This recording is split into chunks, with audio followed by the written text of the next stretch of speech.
Hi, and welcome to the Mavericks Unlimited podcast. I'm your host, Chris Roy, and this is the place to be to make your own rules, unleash your superpowers, and live life on your terms. On this podcast, we speak to Mavericks who inspire us. We aim to get the insight and wisdom from their story to give you the clarity, courage, conviction that you need to create a life and work that you love. Our guest this week is world-renowned yoga teacher, entrepreneur, and modern mystic, Daniel Aaron. Daniel travels the world teaching yoga teachers, and in 2012 set up the highly acclaimed Radiantly Alive yoga studio in Bali. He has also taught Esalen and Omega and studied with many modern yoga masters. Daniel firmly has both feet on the ground and has founded, run and sold several businesses, and he works with business leaders using a signature mix of personal inquiry, breathwork and coaching to create transformation. What I love about Daniel is his wisdom, his open-heartedness and his open mind. He follows his intuition and sees everything as an opportunity to grow and learn, and that's something we all could learn from. So with that, let's get to it. So hi Mavericks, welcome to the Mavericks Unlimited podcast, and I'm your host Chris Roy, and today we have a very special guest, a coach, an astrologer, a wisdom keeper, a yogi, and just an all-round sound man, Mr. Daniel Aaron. Daniel, how are you doing today? Well, thank you for the kind introduction, Chris. I feel fantastic, and I'm excited to be here. Great to have you. Great to have you. So Daniel, just for our listeners, obviously they'll be able to read the show notes and get a bit about you, but why don't you tell us a little bit about kind of who you are, what you're up to in the world, and a little bit of your story? Yeah, sure. Thank you. Well, my story is about as ordinary as it can get in terms of the Western world. I started out in a lower middle class family in the U.S. and on the standard American diet and fed by all the standard American dreams and goals.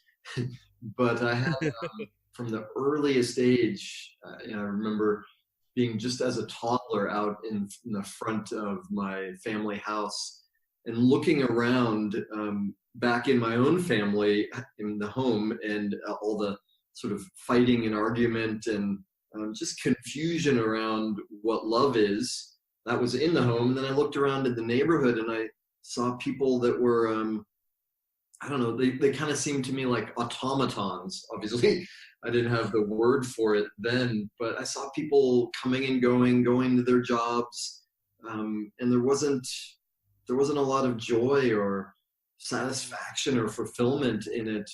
And I just remember from the earliest age, something hit me that there's got to be more. This can't be all of it. There's got to be more to life than this. So, but I promptly forgot all of that and then grew up in the normal American way of doing things. Right. Yeah, and it wasn't really until my mid-20s when some things started to shift for me. And the biggest one was what you could call a spiritual awakening, although it sounds a bit pompous to say it like that. So what happened? Well, it's dangerous territory to go into because it's a long story. But we'll give the shortest version to start with anyway, which is to say that what it felt like is God reached down and grabbed me by the hair and lifted my head up and said, "Look, there's more to life than you have been seeing." And I love that. And it was, it was all kinds of things. It was scary and it was amazing, and everything that had been my life up until that point was greatly disrupted.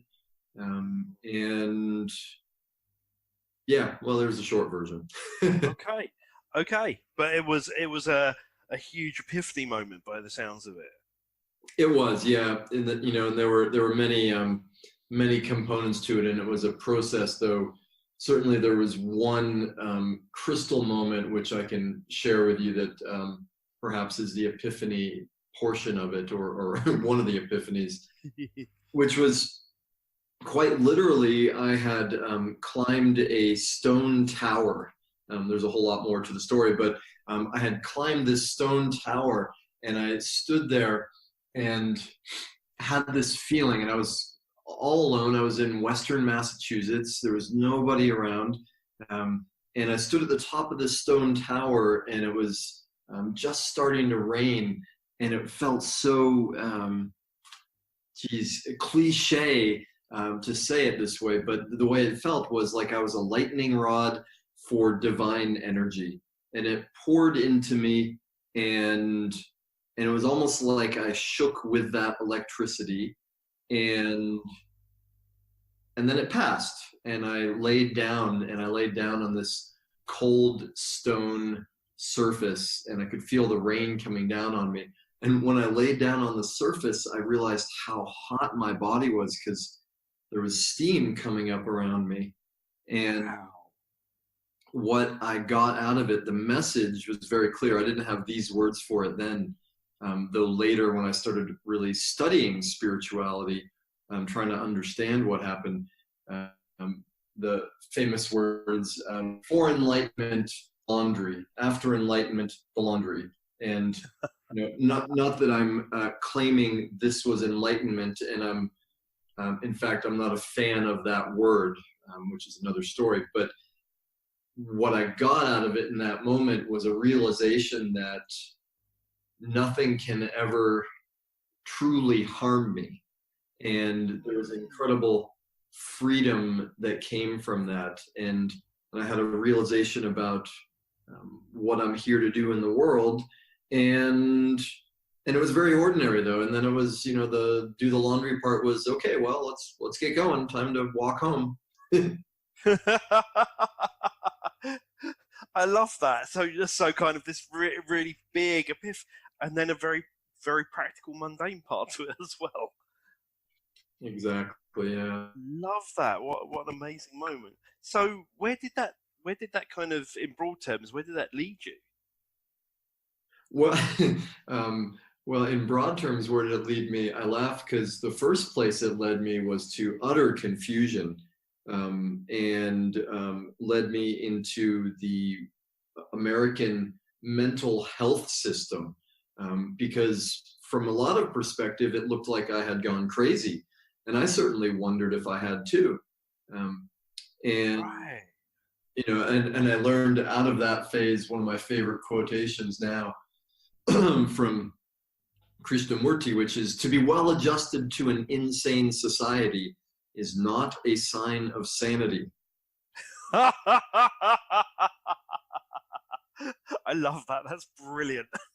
Well, and again, it's another one, like I didn't have that awareness at the time. I just thought, oh man, I've gone, crazy, or what's going on? I don't understand this. And so that led me into the mental health realm in the US, which was awesome in that I learned a ton about myself and about the American mental health machine.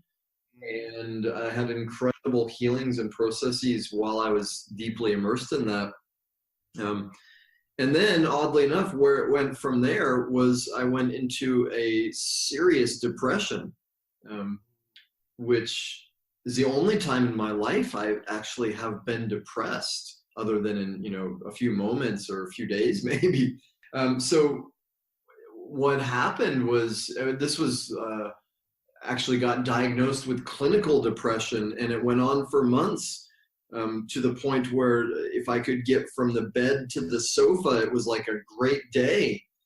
And it was horrible. But one silver lining to it, or sort of thread of hope that was always there for me, was I knew somehow that it was temporary. And I'm very blessed with that, because I know some people that suffer from depression, serious depression, don't have that piece of awareness, and it makes it all that much worse. Right. So, and now when I look back on that period too, this is 2.5 decades ago, I look and I say, well, that depression was helpful. We so often look at depression as a thing that is to be avoided and bad and destructive. But I also learned from my own experience, and it's helped me in working with other people too, that sometimes what depression is just a retreat. It's a stepping back. It's a saying, you know what, this is all too much at the moment, or I need to understand some things within myself before I come forward again. So there are also some great benefits to that period. What a wonderful kind of interpretation of depression. I mean, that's incredibly liberating and empowering, as opposed to, you know, the standard Western medical model that's quite pathologizing. So I really love that. Well, yeah, good, and thank you. And you know, it's also worth bringing the caveat in here that for, anybody that is suffering from depression, it doesn't feel like there's anything possibly good about it. And I certainly don't ever want to be depressed again, even if I have an elevated standard for what it really means now. Yeah, enough said, perhaps. Sure. So, okay, so this was 2.5 decades ago. You're now kind of in this place where you work with people, you have taught yoga, you've done astrology, you coach people, you help people to, you know, I love your notion of the art of vibrant living. So what are kind of some of the things that have kind of, some of the highlights of the journey between then and now that have led you to where you're at? Thank you. You know, and I love the title of your podcast here. Mavericks Unlimited is great in that for some of us, there's no choice but to be a maverick in a way, you know, to do the standard. Like for me, from the earliest moment, even before that toddler image I gave you before, I knew a few things about myself. And one of them was that I was not going to live an ordinary life. You know, and as I say that, the truth is there is no ordinary life. Everybody's life is unique and amazing. And the unlimited part, I think, is great too, because, well, it creates unlimited possibilities when we really become a maverick. It also creates unlimited challenges and problems to it. And Right. so to come back to your question, though, some highlights along the journey. Well, when I came out of that depression period,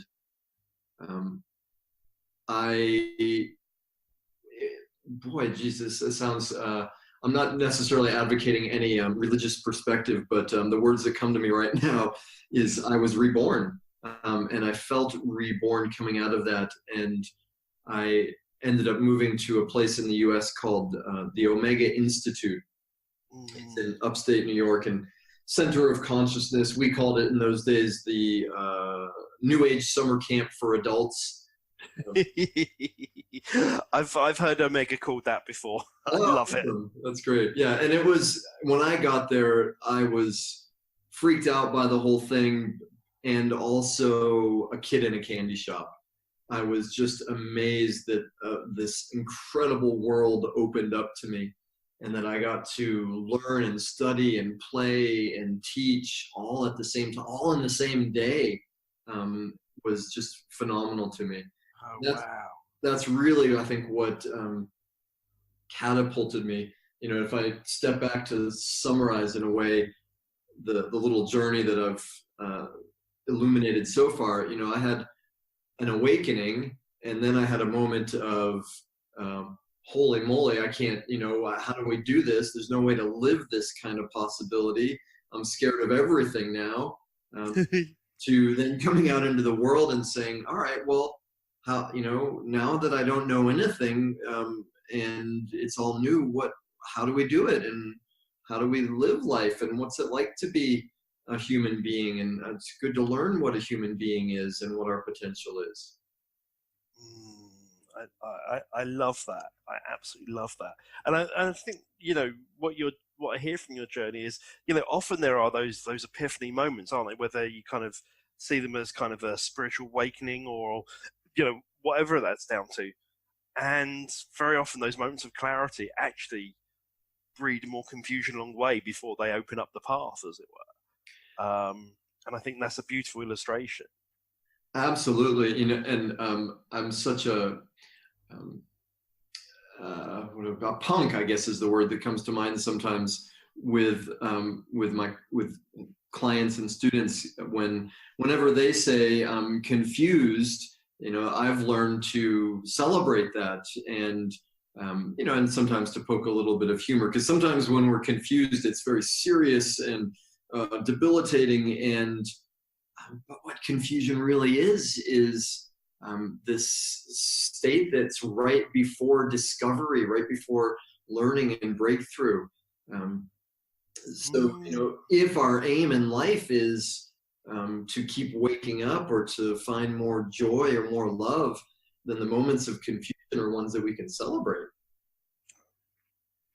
Again, one of the things that's coming through loud and clear for me about you, Daniel, is just this really kind of joyous perspective. And there's you have a really nice reframe of what many people, as you say, see as a serious or a negative thing. Whereas, as you say, it is actually confusion is the dark before the dawn, right? And usually that waking up happens. Yeah, absolutely. So okay, so cool. So here you are, kind of a couple of decades later, you're into kind of looking at vibrant living, kind of finding more joy, finding more love. What does your work look like now? How are you manifesting or expressing your purpose in the world? Thank you. It looks fantastic. It looks amazing. I love it. I feel so blessed. And it's evolved a lot for me, even in the last couple of years. My aim or my mission has always stayed the same, really, since that period we were talking about a few minutes ago, to help people live their potential, to help them get free, to help people's lives improve in ways that are meaningful to them. And the way it's showing up now is I feel so humbly appreciative of technology, to, even this is a great example, to allow us to, here I am in Boulder, Colorado, you're in Brighton in the UK, and we're able to have a conversation like this, and people are going to hear it, are hearing our voices right now, and hopefully there's something in what we're sharing that's helpful to them. And so my own work, coming back around to your question more specifically, is I work with people one-to-one. I do a little bit of that, and I quite appreciate that work. I'm always learning so much from the people I work with. And again, this kind of technology, the way I do it is mostly through video call, and it still blows me away that I can, actually see someone across the world, and we can have a real deep meeting in that format. So that's one part of my work, is through that. And another is, in a way similar, I have what I've taken to calling a virtual Sangha. And I'll explain that, because it's not really virtual. The way we connect is virtual. And Sangha is a Buddhist term that means something like a group of people who are seeking truth or have a common aim. It's like a spiritual community in a way. So I have another, in more conventional terms, membership or mentorship membership program, where we come together and meet in what do you call it? Conference calls, I guess. Yeah. In spiritual terms, that's a satsang, gathering of people in the name of truth, and we get to share our lives and our discoveries, and I get to help people with, as you said, sometimes reframing what's going on so that we can actually mine the gold out of the dross of our everyday experiences. And and then share and connect and help with strategies. And it's also an incredible thing. Again, sorry, I'm very excited here, so eager. It's all good. It's all good. The technology that is allowing us to connect and teach in different ways now. And I say that because for many, many years, I led live events, and I had a center in Bali, Indonesia, and people came from around the world to do trainings and retreats. And I still love doing all that stuff. And I do also offer live events, though, and now to have the ability to share teachings in a video format, to build a school that exists online, and for people to access the teachings whenever works for them, without having to travel around the world, just seems like a miracle. I'm super grateful. It's kind of mind-blowing when you think about it, isn't it? It's pretty special. Mm-hmm. So in terms of like, I'm curious, you've been through this spiritual journey yourself, and clearly that's a perspective you come from, and it's one I very much appreciate. What is, if there was a core to your message or a core to your teachings, what would that core message or that core teaching be? Thank you for that. Great questions. And I'll step back just for a moment, to address something you said. You said something like, I've been through spiritual learnings or teachings or experiences, something like that. What was it? Do you remember? I can't remember my exact words, to be honest, but yeah, essentially spiritual journey. Yeah, okay, perfect. And yes, and still doing it. And I'll just jump back for a moment to, I said earlier, I don't so much like the word enlightenment. And part of that is because it implies a before and after, or a wasn't enlightened, now I'm enlightened, or it also implies a sort of finish to a journey. And my perspective, understanding, and experience is that there is no end to any journey, to any good journey, to any spiritual journey.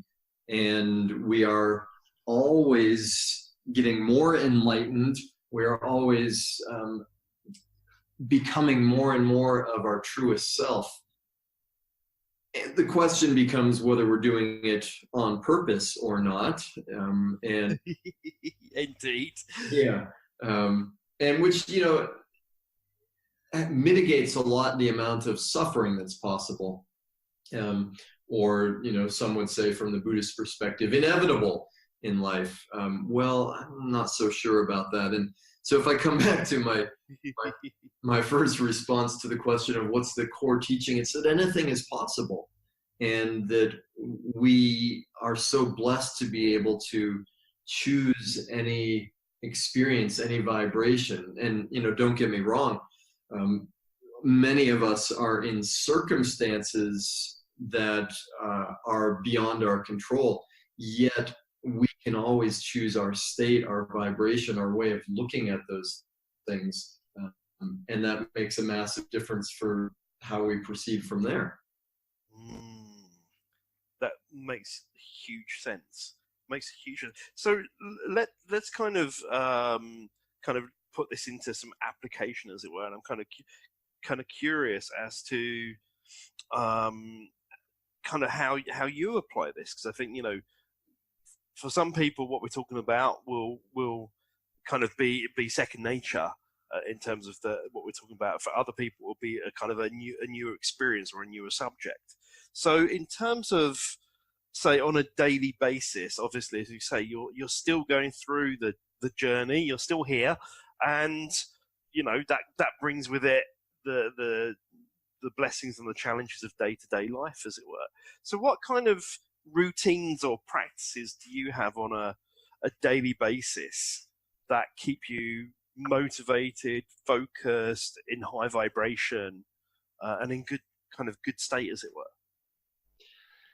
Yeah, thanks. It's a great question, and I sort of snicker at first because I have so many little rituals and routines that to me at this point in my life seem normal, and then sometimes I encounter others, and I think, oh, these are not everybody's doing these kind of things, and from the most simple, obvious ones like meditation and yoga, to drinking water when I first wake up in the morning, to visualizing, to making sure I'm breathing a lot, and especially when I'm afraid of feeling something, to go against what I learned as a kid, which was to prohibit myself from feelings, to repress and suppress feelings that I didn't want, to now having a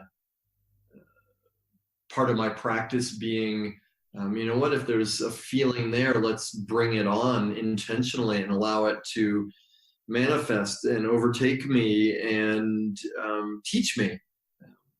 So, well, I could go on, but there's a smattering of rituals. Sure. So I'm just really kind of curious around the last one you mentioned there, because kind of from both a spiritual and a therapeutic standpoint, we know that if you truly allow yourself to feel your feelings, then they can be a bit like weather, and they eventually pass, and there's a reason they come up. But for a lot of people, and for a lot of mavericks kind of stepping out there, fear can be really real, or upset, or there are a lot of these emotions that can seem overwhelming. So from that point of view, and obviously this is a huge subject, and I'm asking you to compress it into a minute or two, but how do you invite that feeling in? How do you use your breath to invite it in and to experience it and to learn from it?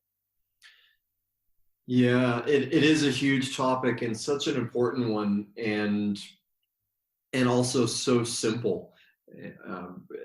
And it's often the case in life that the simplest things are most powerful. And I realized just recently, actually, that I've been sharing with students and clients a lot and teaching lately about the importance of feeling. And it's probably worth stepping back to clarify. I also, just a moment ago, talked about the importance of knowing that we are in control of our own state. We can choose how we see things. We can choose what our reaction to them is. We can always choose that, which is an incredibly liberating thing, and often seems to be contradictory with the other message I gave a moment ago, which is, allow your feelings to come up. And in actuality, they're both quite compatible and work well together. And you're absolutely right, Chris. Sometimes, especially for those of us who are achievers and who are go-getters, type A personalities, wanting run our businesses or whatever it is, we do all of that in a way to not feel things that are underneath. And so when it comes to actually allowing feelings to come up, one is, it's not socially acceptable. Like, if you cry in public, somebody's going to rush over and say, "What's wrong? What's the problem?" Right.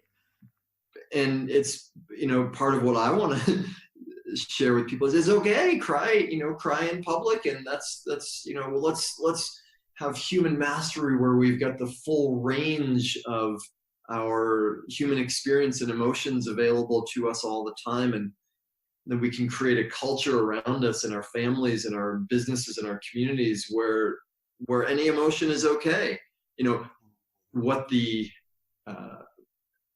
What we do with the emotion, what the behavior that comes from that, well, that's another story. And we certainly need to have some agreements around that. Right. And to bring it back more simply to the question you asked, how to actually feel, what to do. It's so simple. It's just breathe. And what's amazing is how deeply we are conditioned and trained from early childhood out of our survival needs to stop breathing when there is something that we don't want to feel. And I say stop breathing, but it's not really stop breathing. It just becomes more shallow, or longer pauses in between breaths. And the antidote is so simple. It's just take big belly breaths and more of them, and mentally say, you know what, I'm going to allow this feeling to come in, breathe into it, and then it comes. Right. I love that. I love that. And I appreciate you kind of, explaining it in such a simple way. And you're right. Most of us spend a lot of our time not breathing deeply. So I'm just curious, and if the answer to this is no, then I can edit this bit out, as it were. But is there anywhere people can go online to find kind of any basic exercises you might have done around breathing, or kind of basic breath work, so they can get a flavor of the kind of thing you're talking about?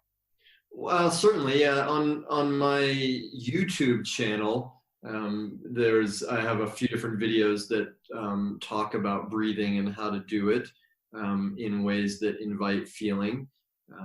And my teacher in the therapeutic breath realm, and I've been blessed to study breath from a lot of different perspectives, and my teacher who really first introduced me to it as a therapeutic process, her name is Judith Kravitz, and her website is transformationalbreath.org, I think. Okay. It's easy to find, though. Yeah, I'll put it in the show notes. And I'll add one other thing, Chris, about this conversation, this piece of it. I'm suggesting the possibility of all of us as adults who are now resourceful enough to handle our feelings, to invite them in and allow them in. And it's worth noting that we did stop feeling things and learn the process of holding our breath and repressing and suppressing emotions as children, because we needed to. And that was part of our survival, and we all have different stories around that. What I'm suggesting, though, is as adults now, we don't need that, and we have the capability of feeling. And part of what happens often for people is, as you intimated, that when we sense there's a feeling there, we push it away consciously or unconsciously because we're afraid it'll overtake us and debilitate us in some way. And as you said, it's never the case, because emotions come and go. And if we follow up whatever the emotion is with some great questions like, what's the teaching of this? Why is this coming to me?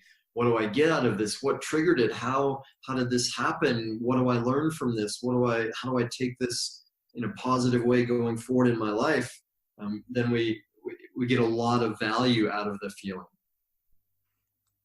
Amazing. And that is real fuel to move forwards, isn't it? Let's face it. Going from that place, then you shared kind of your kind of daily routines with us, and some of the practices, and we all have those times, don't we, when we kind of we talked about confusion earlier, but when we get stuck and we feel stuck, as it were. So I'm curious, what do you do in those moments to get yourself unstuck? Oh my goodness, what a great question. Well, I do all kinds of things. Probably first I feel sorry for myself, or I whinge, or I blame somebody else, or say it's some external thing. And the more we all practice taking responsibility for ourselves and our lives, the shorter is the duration of that kind of stuff. So what was the question? What do I do to get unstuck? Well, I shake things up in some way. I breathe. I ask how I'm stuck. I go for a walk. I'm a fan of cold water experiences, so I take a cold shower or a cold bath often. Um, if I can get out into nature, that's so healing and so liberating to the ruts that I've been in and in my old ways of seeing things. Mm. How's that? That sounds that's great. So I'm just picking. I want to pick up on one of the things that you said, which is the cold water experience. There are the cold water thing is still quite niche, but has sort of come into a lot of people's consciousness with kind of Wim Hof, the Iceman, and kind of Tony Robbins doing his cold plunge every day, and Mel Robbins was talking about it. But obviously, a lot of people are going to say, "Oh my God, a cold shower or a cold bath or whatever." What's the benefit of the cold water experience for you? Well, the primary benefit for me, from my perspective, is the small practice of facing fear. And it's something that I know is not going to kill me. And I'm speaking about taking a cold bath in my house or a cold shower. Certainly there are occasions where cold could kill us. Right. I know that it's not going to kill me, and yet many times just before I go to have the cold experience, there's a little part of me that goes, "No, I don't want to do it. It's going to be uncomfortable." And so for me, back to the conversation we were just having about emotion. In the same way, I feel like I need to train myself continually to allow emotion to come up, even when it's not the emotion that I want, or seems acceptable. I keep a lid on that enough to not freak people out too much. But the primary benefit to me of cold water stuff is just to train ourselves to be open to all of life's experiences, to do what scares us or is uncomfortable. And then I also quite appreciate the physiological benefits, of which there are many. So just if somebody wants to try that, is it as simple as literally just go from, say, a hot shower to turn the cold tap on, or what kind of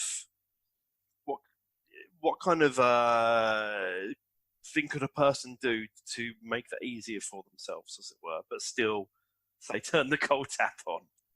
Yeah, well, and I'm glad you said it that way, Krish, because for a lot of my life, in my own practice and in my teachings, I was really in the old school approach, old school meaning like the popular approach in the 60s, 70s, which was confrontative and, go after it and push hard. And I've realized over time that there is so much benefit in a gentler approach with ourselves and with the people we work with, and keeping it in that sweet spot where it's a challenge, but not so much of a challenge that we contract and freak out and get overly stressed. So the gradual approach to cold water is a great one. And sure, yeah, just like you said, when you're in the shower and you're having the hot shower and it's blissful, and then at the end of it, turn it down and hit the cold for 10 seconds. And for some people that will be massive. For some that's nothing, and they just want to get in a cold bath to start with. But the point I'm taking from there is ease into it, as it were. For I think for 99% of people, that's the best way to do it. Best way to do it. Some of us are a bit extreme and we like to push the edges. So whatever works, I think, is the bottom line. Great. Love that. Absolutely love that. Moving on a little bit, as it were, I'm kind of interested in kind of wisdom and advice, as it were. And I'm curious, what is the, amongst your many travels, what's the best piece of advice that you've ever been given? Oh, wow. The best piece of advice I've ever been given. Huh. All right. Well, the first one that comes is funny. I was just sharing this with a client this morning. Maybe that's why it's fresh for me. I had this incredible experience, which is a whole nother story, but I was traveling with a group of chain-smoking witches as part of a psychic fair through Spain and Portugal. And we were in Portugal, in Lisbon, for 3 weeks. Right. At it was such a bizarre experience. We were staying at a 5-star super fancy hotel because the owner of the hotel was a client of our head witch. I love that. Brilliant. Right. Now, this is so weird. I couldn't be making this up. And one of the best experiences I have that I still go back to in life is there was a guy who was like a doorman or bellhop. I'm not sure the technical title, but when we would leave in the morning, he would open the door for us. And he was such a sweet young guy, and his English was coming along nicely. And he said 2 things. He would alternate between them. One is he would say, "Never walking alone." And I won't even try and do his accent. He would say, "Never walking alone, my friends. Never walking alone." And, and it was always, he would say it with such a big smile. We never really questioned it. It was such a moment of, oh, well, I wonder what he means by that. But then it got a little bit more clear, because the other thing he would say is, "My friends, keep the face." And he would say that, so often, "Keep the face, never walking alone, keep the face." Brilliant. Absolutely brilliant. Out of the mouths of strangers, eh? Exactly, yeah. Wisdom comes anywhere. Absolutely. So talking of wisdom, if you could travel back in time, knowing what you know now, what advice would you give to your 17-year-old self? Thank you. I'm taking that in for a moment, and I'll relate it, to what I just said about keeping the face. And I think why that was such good advice from that sweet guy is that it's so easy to, in this 3D world, the material world, it's so easy to believe what our senses tell us. And it's so easy to see things not as we want them to be, or not as we think they should be in our own lives or in the world around us, and to get discouraged from that. So, that keep the face, keep the faith is the lesson of, there's so much more than what our physical senses tell us. And deep in our bones, in our heart, in our gut, for all of us, is an awareness of the true essence of life, which is beauty, love, harmony. And we haven't realized that in the physical world. And for those of us that are sensitive to that fact, it's often painful and discouraging and challenging.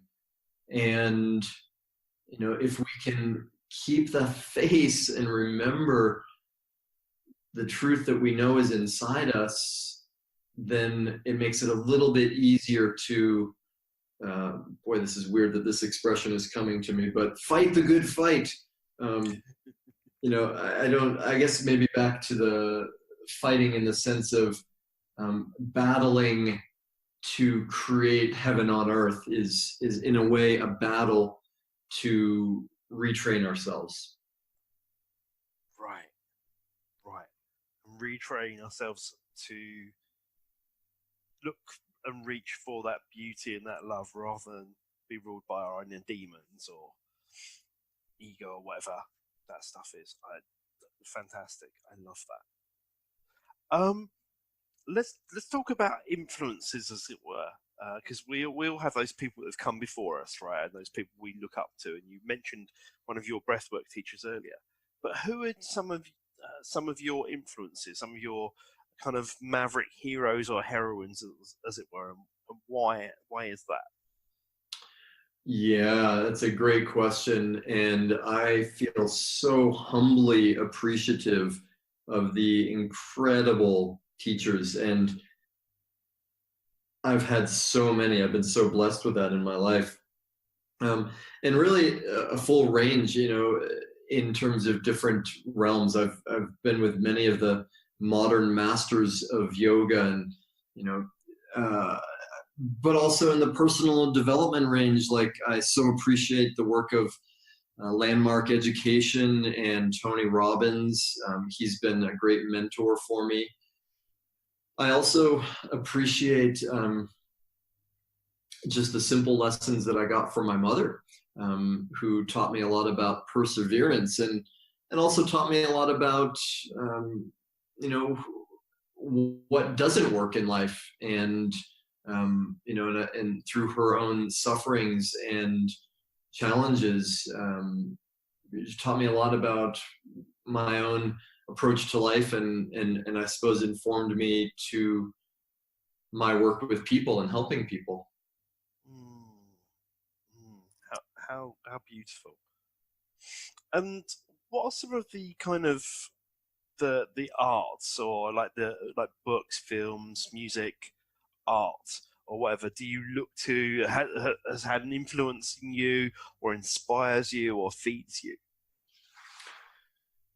Well, I resonate with something that, I was going to say that Hemingway said. I don't actually know if he did or not, but I heard that Hemingway said this. And he said, only read the best. And, this is, I think, advice to young writers sort of thing. Only read the best. And there's one perspective where that can sound snobbish. And from another perspective, I think it's just good advice for all of us to develop discernment.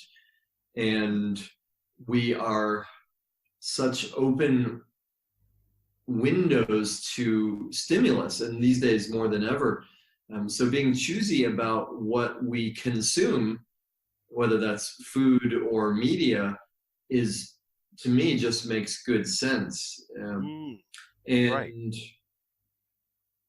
So I guess on that level, I love the arts. I love reading. I love films, and I look for things that are inspiring to me, or educational in some way, or uplifting at the least.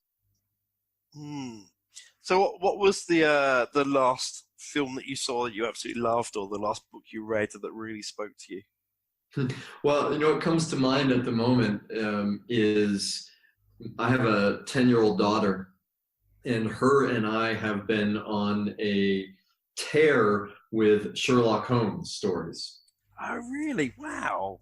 Yeah. And yes, and there's an incredible audiobook that I don't remember offhand who did the reading for it. Just amazing. And hearing those stories with incredible accents, and then tuning into the various cinema and show renditions of it over the last many years is phenomenal too. It's such a rich and evocative set of stories, isn't it, and how they've been interpreted. Really, you're making me hanker after them now, actually. Well, and you know what's fun? It's been really fun for me with my daughter is for both of us to train our faculties of deduction more, which is obviously what Sherlock Holmes is a master of, and to then turn that into, like, because I'm not that fascinated by crime like he is. I am fascinated by human patterns, though, and the patterns that govern the states that we get into, whether we're sad or happy. It's just a set of patterns that get triggered off. And if we can, learn to hone our powers of deduction for ourselves and in the people around us in terms of emotional states and those kind of patterns, well, that's really valuable. And really fascinating as well. Yeah. Love it. So, okay, so just to kind of round us off, as it were, and one of our missions, or really it's our big mission, through Mavericks, kind of the meta calling, if you like, is to create a world that works for all, as it were. And so, but of course, we all have our version of what that kind of means, as well.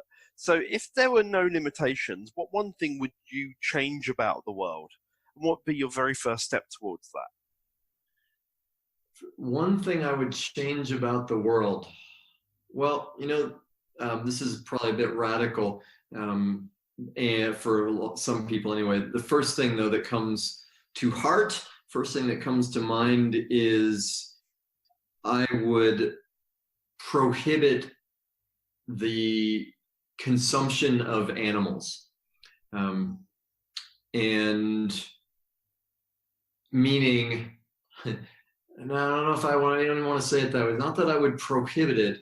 Okay, but we're in the world of infinite possibilities. Absolutely. I would, wave a wand to bring all of us to an awareness that the animals are our brothers and sisters, and what we do to them, we do to ourselves. And so there was instantly no further desire to exploit them or eat them. And instead there was a great desire to take care of them and protect them and help them. I love that. And what I really love is